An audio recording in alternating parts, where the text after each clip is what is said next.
Teacher നമ്മളോട് ഒരു programme conduct ചെയ്യണമെന്ന് പറഞ്ഞില്ലായിരുന്നു? അതാരായിരുന്നു കണ്ടക്ട് ചെയ്യുന്നത്?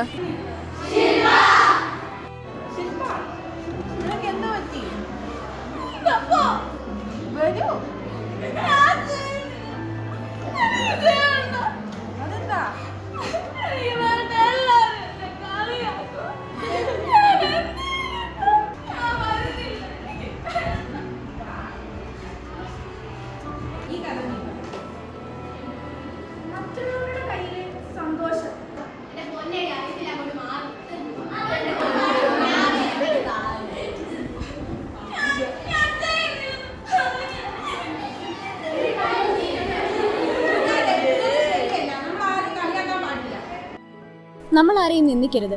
മറ്റുള്ളവരിൽ ദൈവത്തെ കണ്ടുകൊണ്ട് അവരെ സ്നേഹിക്കാനും ബഹുമാനിക്കാനും നമുക്ക് കഴിയണം. ഇത് നമ്മുടെ മധ്യസ്ഥയായ അന്നാമയിൽ നിന്നും പഠിക്കുന്ന സുഹൃതമാണ്. രാവിലെ ക്ലാസ്സിൽ വന്നപ്പോൾ സുരേഷ് മാഷിന്റെ കയ്യിൽ കുറെ ബലൂണുകൾ ഉണ്ടായിരുന്നു. മാഷ് കുട്ടികളോടായി പറഞ്ഞു, ഓരോരുത്തർ